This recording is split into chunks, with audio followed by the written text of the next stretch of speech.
disertai suara mendesih yang tidak nyaman. Pohon-pohon layu yang tak terhitung jumlahnya di hutan beringin api yang luas mulai berputar aneh seolah-olah mereka akan hidup kembali. Magma panas yang mendidih menyebar dari akar pohon yang layu dan mengalir ke batang pohon melalui celah-celah. Energi yang meluap itu mengejutkan 3 orang kelompok Shoyan yang berdiri di udara. Waktunya telah tiba. Kita hanya perlu menunggu kekuatan magma pohon beringin api habis sebelum kita mendapatkan cabang beringin api. Namun, selama periode ini, kita harus merepotkan saudara Shoyan untuk sementara waktu. Menatap magma naik dengan cepat di hutan di bawah, senyum tak kentara muncul di wajah Tang Ye saat dia selesai berbicara. Pohon-pohon yang layu itu pun tampaknya bereaksi. Tanah yang tertutup magma tiba-tiba pecah. Magma menyembur keluar dan membungkus pohon-pohon itu. Kemudian, magma itu membumbung ke langit membentuk pilar api yang menjulang tinggi. Magma yang membara turun seperti hujan membasahi dunia. Tidak seorang pun dapat bersembunyi darinya. Hutan beringin api bagaikan neraka penyucian. Menghadapi situasi seperti itu, bahkan orang-orang seperti Tang Ye pun tak kuasa menahan rasa takut. Meskipun sudah berkali-kali ke sini, ia masih merasakan ketakutan yang tak kunjung hilang. Saudara Shoyan, silahkan.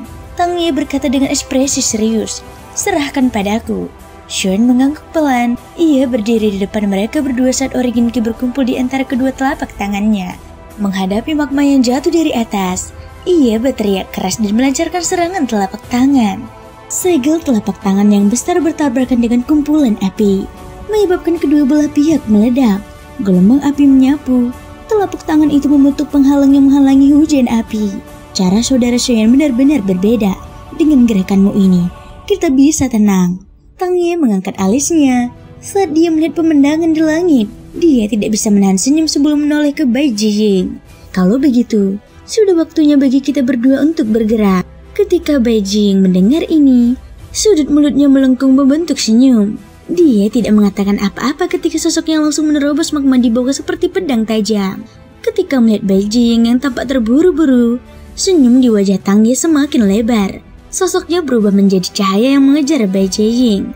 Di langit, Shoyan menatap kedua orang yang menyerbu magma satu demi satu. Setelah merenung sejenak, dia duduk di udara dan menunggu dengan tenang. Tidak peduli seberapa keras magma menghantamnya, itu tidak bisa melakukan apapun padanya. Serangan sebelumnya hanya untuk menenangkan mentalitas Tang Ye dan Bai Jiying. Namun, sejak dia melihat Bai Jiying, dia tahu bahwa Bai Jiying punya niat lain terhadapnya. Jadi, dia harus memperlakukannya dengan hati-hati. Tang Ye jelas tahu bahwa kekuatannya lebih rendah daripada Bai Jiying, tetapi dia masih berani membiarkanku tinggal di luar. Aku khawatir dia punya cara tersembunyi. Shoyan bergumam pada dirinya sendiri, seraya melihat magma yang bergolak di bawah. Tak lama kemudian, sebuah pikiran muncul dalam benaknya, dan kekuatan spiritual yang segera menyebar, menyelidiki magma di bawah dalam upaya untuk memasuki magma dan menyelidikinya. Namun, saat kekuatan spiritual Shoyan bersentuhan dengan permukaan magma, magma yang mendidih itu langsung menyerang kekuatan spiritualnya, memaksanya untuk segera menariknya kembali. Sungguh magma yang aneh, bahkan bisa membakar kekuatan spiritual. Shoyan sedikit mengernyit. Dengan kekuatan spiritual yang saat ini, dia yakin bisa menang melawan leluhur asal biasa. Tidak ada tempat yang tidak bisa dia tuju. Tetapi dia tidak menyangka akan terbakar oleh magma ini. Aku jadi makin penasaran tentang seberapa hebatnya ras beringin api saat itu. Setelah kejadian ini, ketertarikan Shoyan pada ras yang telah ada selama 1000 tahun ini tumbuh. Karena dia tidak dapat menyelidiki situasi di bawah magma, Shoyan hanya bisa menarik pikirannya dan menunggu dengan tenang. Tang Ye dan Bai Jiying telah memasuki magma bersama-sama. Sementara Shoyan adalah satu-satunya yang tersisa untuk menjaga dunia luar. Kemitraan sementara antara ketiganya akan segera berakhir. Dengan keuntungan di hadapan mereka, pertempuran antara Tang Ye dan Bai Jiying tidak dapat dihindari. Semuanya tergantung pada siapa yang akan mampu berdiri di depannya pada akhirnya. Waktu berlalu perlahan, dan dalam sekejap mata, 4 jam telah berlalu. Pohon beringin api yang tadinya berada di daratan telah tenggelam, seluruhnya di bawah magma. Magma yang mendidih terus naik seperti air pasang, disertai pilar-pilar api yang menjulang tinggi di atas daratan. Magma yang jatuh dari langit bagaikan hujan deras, menutupi seluruh langit. Hanya ruang 1000 kaki di sekitar Shoyan yang benar-benar kosong. Tiba-tiba, mata Shoyan yang tertutup rapat terbuka. Pandangannya tertuju ke suatu arah tertentu. Ada aura yang sangat tidak biasa melintas. Meskipun ada magma sebagai penghalang, Shoyan masih bisa melihat dengan jelas sepasang mata merah. Penguasa Shuan jatuh ke tangan Shoyan. Dia segera berdiri. Tatapannya tajam saat dia menatap titik tertentu di dalam magma. Saat pikirannya berpacu, tubuhnya tiba-tiba terpelintir dan ujung penguasa Shuan menghantam kekosongan. Semburan cahaya penggaris melesat keluar dan memasuki magma di belakangnya, menciptakan gelombang energi. Ada lebih dari satu ya. Shoyan mengerutkan kening saat tatapannya dengan cepat mengamati sekelilingnya. Magma yang awalnya berjarak 100 kaki terus mendekat di bawah kendali makhluk misterius itu. Di dalam magma, sepasang mata aneh perlahan-lahan menjadi lebih jelas. Setelah melihat dengan jelas penampakan makhluk misterius itu, Shoyan tidak dapat menahan diri untuk tidak sedikit tercengang. Permukaan magma di bawah tiba-tiba terbelah, dan sosok tubuh sekali lagi muncul di hadapan Shoyan. Aku tidak menyangka makhluk-makhluk ini baru menyerangku sekarang. Sepertinya saudara Shoyan memang punya beberapa trik tersembunyi. Shoyan menoleh. Orang pertama yang bergegas keluar adalah Tang Ye. Menurutku, saudara Tang adalah orang yang bertangan besi. Bahkan dengan kekuatan Beijing, dia malah mati di tanganmu. Wajah Tang Ye menampakkan sedikit keterkejutan saat mendengar ini. Dia berkata, "Aku tidak menyangka kau bisa melihat kekuatan sejati anak itu. Aku benar-benar meremehkanmu." Namun, ini berakhir di sini. Sambil menatap magma yang mendekat dengan cepat, sudut mulut Tang Ye melengkung menjadi seringai. Dia memutar lehernya sedikit dan menatap Shoyan dengan dingin. "Tahukah kau bahwa hutan beringin api ini adalah tempat tinggal kadal bersisik api? Siapapun yang berani memiliki ide tentang cabang beringin api akan terjerat dengan mereka sampai mati. Bahkan leluhur asal bintang 8 tidak akan berani memprovokasi mereka dengan mudah. Meskipun kau memiliki kultivasi, kau terlalu serakah." Saat suaranya terdengar, Tang Ye tiba-tiba melambaikan lengan bajunya. Sebuah ornamen yang dibungkus oleh gugusan cahaya berwarna biru melesat ke arah Shoyan dengan kecepatan tinggi. Ketika berada beberapa puluh kaki di depan Shoyan, ornamen itu pecah di bawah kendali Tang Ye. Seketika, sebagian kecil akar tanaman berwarna merah terlihat. Itulah yang disebut cabang beringin api. Di dalam magma yang menyelimuti dunia, tatapan mata merah yang tak terhitung jumlahnya tertuju pada tubuh Shoyan. Sosok-sosok merah yang padat perlahan-lahan muncul di dalam magma yang melonjak. Mereka memiliki tubuh merah tua yang ditutupi sisik, kepala segitiga, dan ekor tebal panjang. Seluruh tubuhnya seperti kadal. Ketika Shoyan melihat ini, ia tidak dapat menahan rasa keterkejutannya. Kadal bersisik api ya? Aku tidak menyangka akan bertemu di sini. Mata Shoyan menyipit saat dia menatap kadal-kadal di dalam magma. Pikirannya tanpa sadar mengingat apa yang telah dia temui di magma di bawah menara permurnian kidul langit berkobar. Situasi saat ini persis seperti ini. Dia tidak menyangka akan melihat pemandangan seperti itu lagi hari ini. Tangan Shoyan mengepal di udara, dan sebuah penguasa Shuan segera mendarat di tangannya. Pandangannya melihat sekeliling sebelum sekali lagi tertuju pada tubuh Tang Ye. Jadi begitulah adanya. Sepertinya Beijing bukan satu-satunya yang tewas karenamu. Tang Ye berkata, "Siapa yang meminta agar selalu ada orang-orang serakah sepertimu di dunia ini? Kau pikir kau bisa berdiri bahu-membahu denganku hanya karena kau punya sedikit kekuatan dalam memerintahku? Berapa banyak orang sombong yang datang ke hutan beringin api ini? Memangnya kenapa kalau itu adalah leluhur asal bintang 8? Bukankah mereka tetap berakhir di sakuku? Pada akhirnya, kalian semua hanya bisa menyalahkan diri sendiri dan pantas mati." Tindakan Tang Ye dibesar-besarkan saat dia berteriak. Wajahnya penuh dengan penghinaan yang gila. Sikap biadab semacam ini membuat Shoyan tanpa sadar menggelengkan kepalanya. Dia berkata dengan dingin, "Omong kosong. Jelas-jelas kaulah yang menarik perhatian orang-orang yang lewat ke sini, menyebabkan mereka jatuh ke dalam perangkapmu. Namun, kau masih saja membanggakan diri bahwa hanya orang lain yang harus disalahkan? Kurasa, kaulah yang pantas mati." Begitu kata-katanya terdengar, tubuh Shoyan langsung menghilang ke ruang kosong seperti hantu. Kecepatan ini, tawa dingin Tang Ye belum sempat keluar dari mulutnya ketika pupil matanya tiba-tiba menyusut. Seketika, dia tidak ragu untuk menangkis serangan di depannya. Benda yang berhadapan dengannya di ruang kosong itu ternyata adalah penguasa Shuan.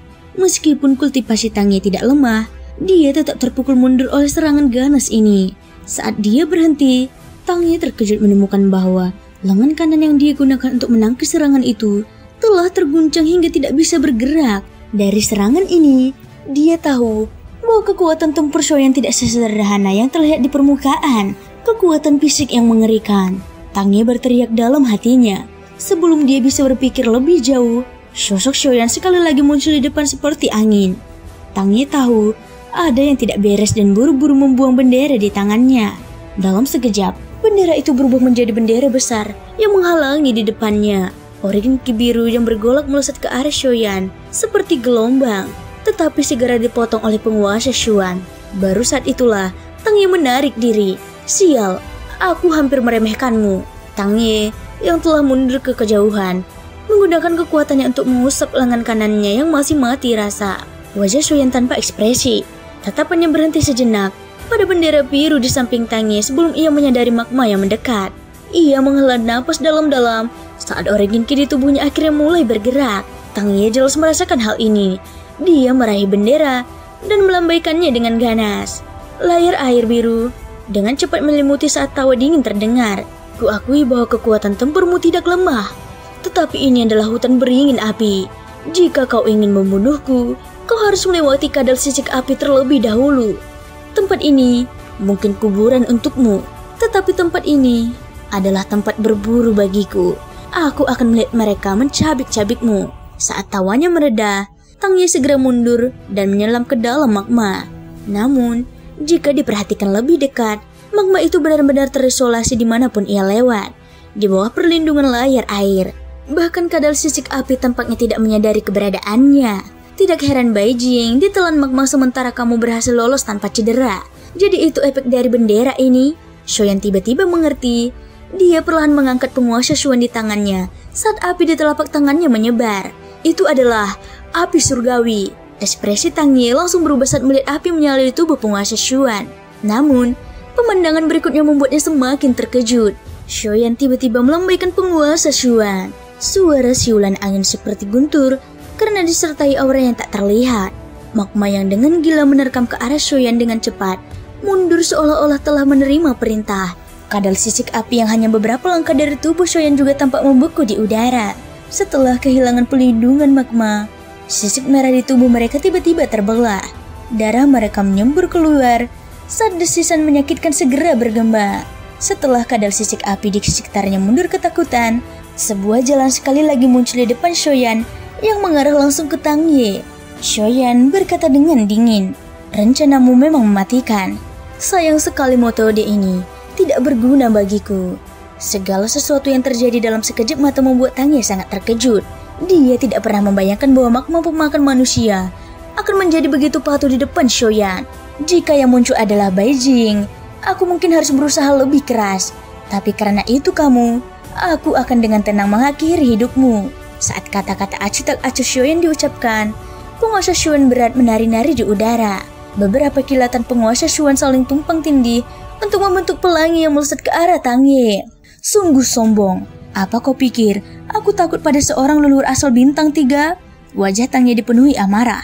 Bagaimana mungkin seorang master leluhur asal bintang 4 seperti dia bisa begitu mudah takut hanya dengan beberapa kata dari lawannya? Dia segera mengangkat bendera di tangannya lagi dan melambaikannya di depannya. Energi origin ki biru yang melonjak berubah menjadi pusaran air raksasa, memadamkan magma di sekitarnya saat melesat maju dengan aura yang mencengangkan seperti badai. Pada akhirnya, kilatan penguasa Shuan dan pusaran air hancur.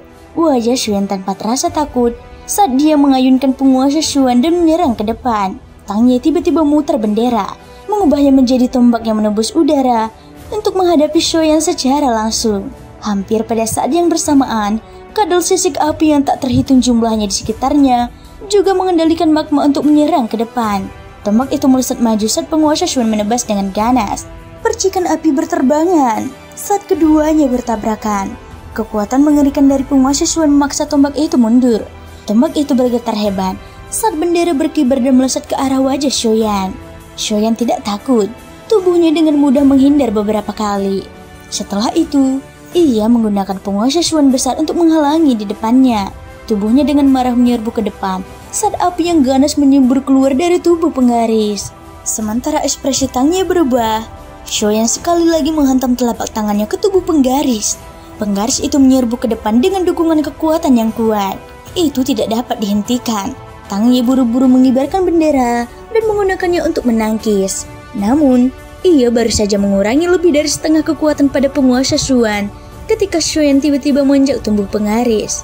Kekuatan dahsyat dengan mudah menembus pertahanan di depan Tang Ye, dan kekuatan yang tersisa langsung menguncangnya. Darah segar menyembur keluar. Serangan kuat Shoyan telah menyebabkan Tang Ye menderita beberapa luka serius. Hal yang membuatnya semakin terkejut adalah saat ia tersadar dan mengangkat kepalanya untuk melihat, bendera yang ia gunakan untuk melindungi hidupnya telah mendarat di tangan Shoyan. Shoyan tersenyum sambil menatapnya dengan ekspresi mengejek. Tanpa perlindungan bendera, kadal bersisik api yang awalnya menargetkan Shoyan telah mengarahkan ujung tombak mereka. Tatapan mata yang tak terhitung jumlahnya jatuh ke tubuh Tang Ye, menyebabkan dia merasa dingin di sekujur tubuhnya. Tanpa berpikir panjang, dia tahu situasi kejam macam apa yang akan dihadapinya. Tidak, kau tidak bisa melakukan ini, Shoyan. Kau tidak bisa melakukan ini padaku. Tidak ada kebencian hidup atau mati antara kau dan aku. Perjalanan ini hanya demi uang. Aku bersedia membagi hasil jerih payahku denganmu. Aku bahkan bisa memberikan semuanya kepadamu, asal kau mengembalikan bendera itu kepadaku. Wajah Tang Ye dipenuhi ketakutan. Dibandingkan dengan Shoyan, dia lebih takut pada kadal bersisik api ini. Dia secara pribadi telah menyaksikan banyak ahli tewas di bawah pengepungan mereka. Binatang-binatang ini begitu menakutkan sehingga dia lebih baik mati daripada menghadapi mereka. Bibir Shoyan melengkung membentuk senyum hangat. Di bawah tatapan penuh harapan Tang Ye, dia perlahan mengangkat bendera dan berkata perlahan, "Karena kamu menyumbangkan segalanya, bendera ini harus disertakan." Begitu suaranya jatuh, sebuah cahaya menyala di telapak tangannya, dan bendera itu disimpan di dalam cincin penyimpanan. Dalam sekejap, wajah Tang Ye tiba-tiba membeku. Kadal bersisik api yang tak terhitung jumlahnya juga membuka mulut mereka yang penuh taring dan tiba-tiba menerkam. Tang Ye menjerit memilukan saat ia ditenggelamkan seluruhnya oleh kadal sisik api. Di langit, Shoyan mengamati sekelilingnya. Ekspresinya menjadi agak serius. Tang Ye telah meninggal, tetapi hujan api belum juga reda.